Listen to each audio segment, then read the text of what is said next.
Yes, I am. Hello. Hello and welcome. Thank you for joining us once again for this, the 37th episode of Drunk Doctor Who Heroes and Villains. A Drunk Doctor Who. Today is the Ides of August. 8:15. The Ides. Ides? Ides. Ides. What is that? It's the day before the middle of the month. So in months with 31 days, the middle of the month is the 16th. The Ides is the 15th. I keep telling you to stop making up words, Hatter. No. You've heard Beware the Ides of March, right? Shakespeare? No. Julius Caesar? Et tu, Brute?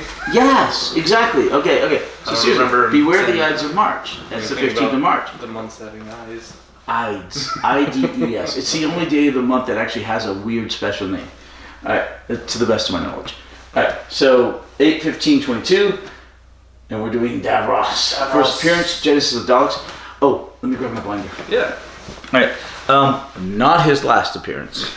Yeah, By any stretch of the imagination. His last appearance, as far as I'm concerned, because I only saw him in the Genesis of the Daleks, but it was a very impactful serial. Because who doesn't love seeing the Daleks?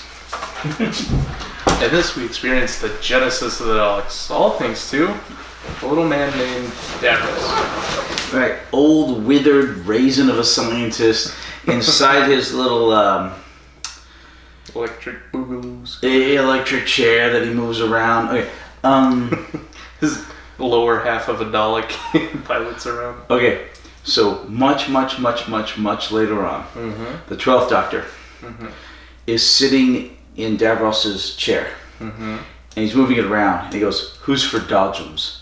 Like the bumper cars? Bumper cars, in a room full of Daleks. He's like, "Who's for Dodgems?"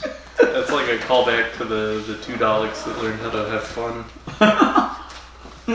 3 Daleks. Yeah, you're talking about the ones in... he worked with the space episode. Right, where they were playing Train. Yeah. Yeah. Back during Trout. Yeah. Oh, that was so much fun. Love Trout. Okay. You don't have a drink at all. I'm only only Trout. water. Oh, well, I should go grab that. Grab your water. Right. We're so unprepared tonight. Whoops. All right. And I am drinking Magnaflame. We're doing Heroes and Villains because he doesn't want to drink. Who knows? All right. Anyway, so Davros shows up originally in Genesis of the Daleks, season 12 of Doctor Who. We will see him nowhere near as much as the Master and nowhere near as much as the Daleks, but every once in a while they do revisit him, and he is a wonderfully evil villain. I'm willing to destroy the world in order so that my Daleks can rule the universe. I'm willing to destroy it, and even at the one point where the Doctor asks him if you could hold a vial in your hand, an ampule, with a virus in it that would destroy all living things, would you break it? And Davros is like, yes, I would. Just to have that power in my hand. I would break that vial. I would break that ampule, Oh, there it goes. I think. Alright. But Davros is one of the most, even much more than the Master, one of the most evil characters. Evil for in the evil's entire sake. show. Evil for evil's sake. Yeah, exactly. Just he wants to rule the universe, or at least he wants his creation to rule the universe. Yeah, humans are not perfect, in good or evil. So Davros was not perfect evil, but he created perfect evil, which was the Daleks. He was not human, he was a Khalid, remember? Yeah. Humanity in a sense of Violet. He removed the emotions or the human aspect of the humanity from the Daleks. Kind of from himself in his creation of the Daleks, and then suffer the consequences of his own creation. Well, the only emotion left in them was hate. Yes. And in that regard, they're slightly more human than Cybermen. Yes. Yeah. Yeah. Very strange. And a lot more evil. Alright. So he shows up first with Tom Baker, fourth Doctor, right there. Yep. We see him again during Tom Baker's run. Sometimes I just see the poofy hair and the poofy hair. I'm like, oh no. To be fair, Paris is much whiter. Yeah. Well, his looks the same shade in this lighting or whatever. It's the poster. He's got frosting in it. Whatever.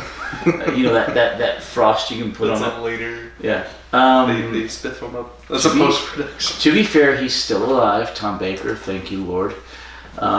He's in the next. When are they having the next anniversary special? The 60th anniversary? Yeah. Next November 23rd, or the closest approximate weekend. I hope they do it on the 23rd of November. You think he'll be in it? Oh, I'd love him to. He was in the 50th. Yeah. But you think he might get too old? He's like almost 90. I mean, I'll just squeeze him in there. We'll have a Hartnell scene in his head. Just even a cameo would be fantastic. Yeah. Even a cameo would be fantastic. There are probably 4 or 5 of the Doctors where this may be the last chance we have to get them in anything. Mm-hmm. Any of the Doctors from 20th Century Who, except for McGann, I could see that with. So the 4th, that's McGann, yeah. Mm-hmm. So the 4th Doctor, the 5th Doctor, Davison, the 6th Doctor, right there, Colin Baker, and the 7th Doctor, McCoy. Those 4 Doctors might literally be their last chance to be an anniversary special. Also, probably Capaldi, because Capaldi is also old. Capaldi's in his 60s, I think, or possibly approaching 70. No. Yeah, he's not on that poster. He was... That's the War Doctor? Or who? No, John Hurt, the War Doctor, has passed. No, that's the 12th Doctor, Capaldi. So there's those. Okay. McGann is still young enough. He could be there for the 70th. But those other 5 Doctors, Tom Baker through McCoy and Capaldi, it's very possible they will not be alive for the 70th. So I wish they would get them in, even in cameos or something. But we'll see. Who did they have that played the animated Doctor? Richard E. Grant played the Doctor in Scream of the Shakla. The only thing that's been declared as non-canon. So he doesn't get to show up in the anniversary. He's not a Doctor. Oh. He doesn't. I mean, so the real Doctors, generally speaking, are the numbered Doctors. Okay. And then you have the insert of the War Doctor. So he wasn't in those anniversary specials either. Who? The War Doctor. Unfortunately, Hurt was actually, the War Doctor was in the 50th. He was prominent in the 50th, but he has passed away since then. Okay, he was that's the only episode he was truly in. Mm-hmm. He's at the very, very tail end of the episode before that. Mm-hmm. Okay. The Fugitive Doctor, also not a numbered Doctor. Question on canon, we'll find out hopefully this October during the centenary special. But anyway, so all the numbered Doctors, we have probably 4 that won't be around for the 5 that won't be around for the 70th. I need to update that poster. I was just gonna print out a Capaldi, stick him right there, and we can print out what's her face. Whitaker and Shutai. Yeah, and Shutai's gonna be the next one. Shutai Gatwa. We'll go up. I call Leo's by the last name. I should call him Gatwa. Shutai. Yeah, I that's all. Shutai is just too fun to say. It is. But anyway, yeah, I do need to update that. So anyway, the Davros comes back several different times during the 4th Doctor. I think the 5th. Yeah, during the 4th Doctor, and I think during the 5th Doctor, and then again much later on during the 10th Doctor, during the 12th Doctor. Well, he is reoccurring. He's reoccurring villain. He's the father of the Daleks. Yeah. Do they have to bring him back to life though? Because they. Mm-hmm. It implied that they were killing him at the end of the Genesis of the Daleks. Yes, and several other times they're killing him. And at one point, his frozen head is stuck in a little prison. Love it. Yeah, and he somehow comes back from that. And you know how his eyes are closed? Yeah. And he sees through that third eye thing on his forehead? Yeah. During the 12th Doctor, Mm-hmm. he actually opens his eyes. Do you? Are they all gross and blind? Are they nasty? Yeah, it's just really disturbing.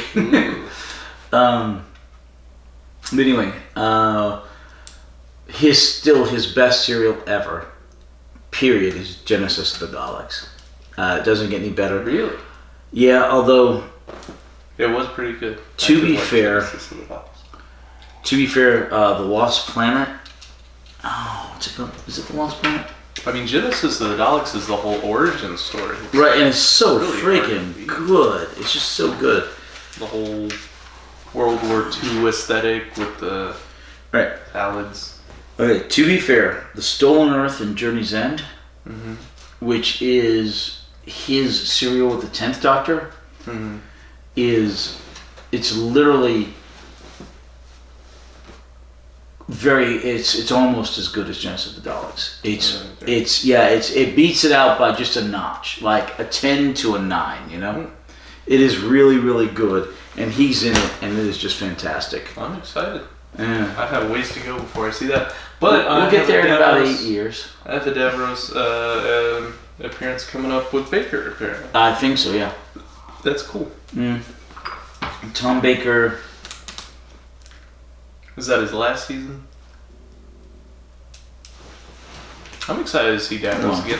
I'm excited to see how they bring him back and how he gets involved with the Daleks. Here's my theory: is that the Daleks are just pure evil, right? And by the means of pure evil, they understand that there are aspects and advantages of other people, even though the Daleks have to work with people, right? They have to work with other.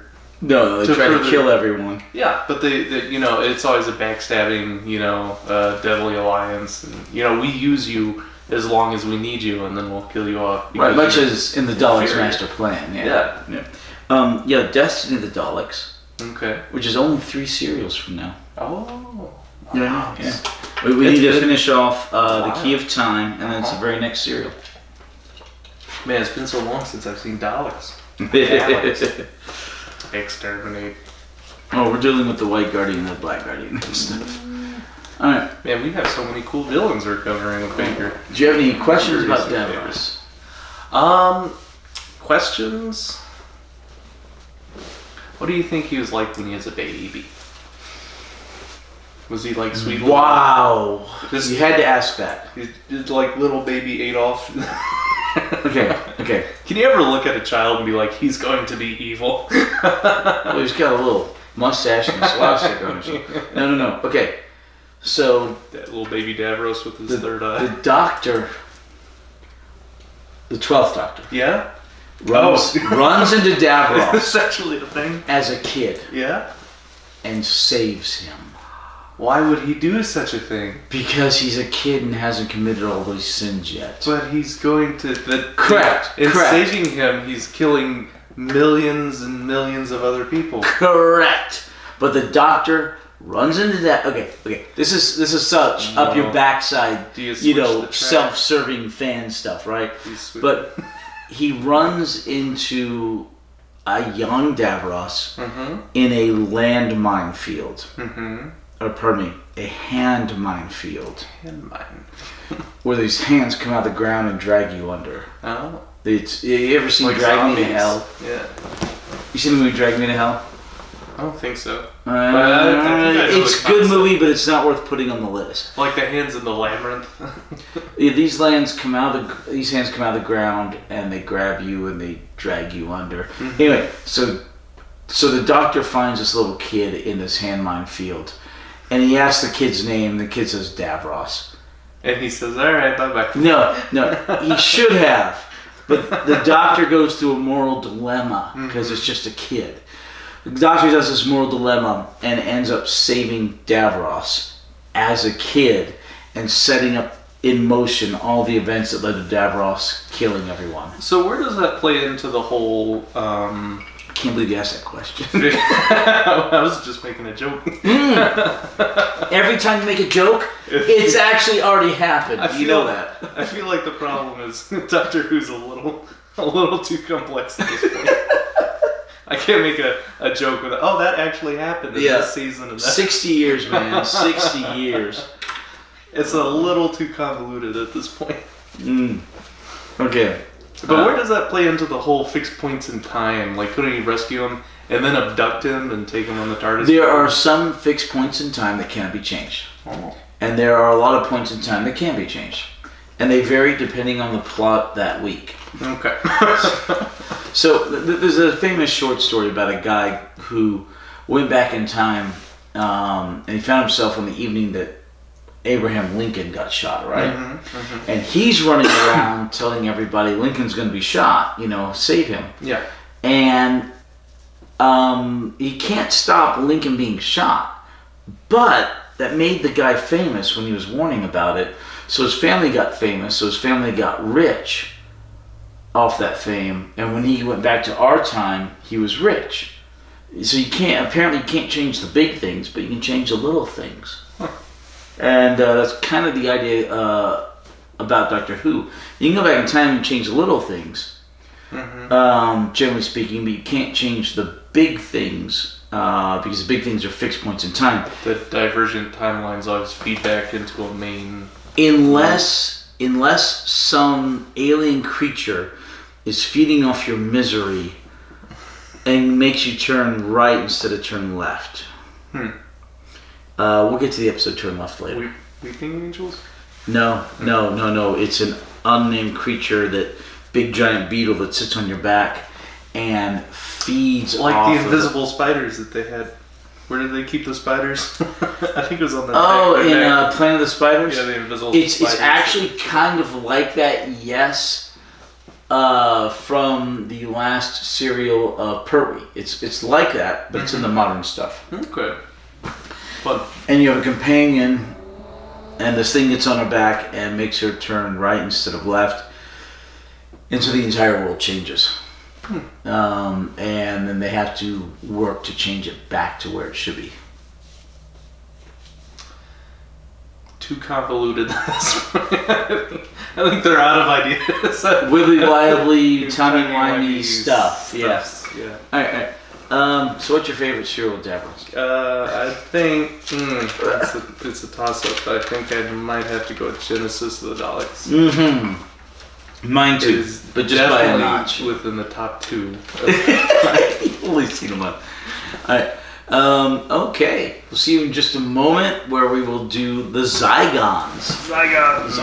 Terror. The terror of mercy. And awkward pause. No. Just close the aperture. And awkward pause. And close. Awkward pause. Okay.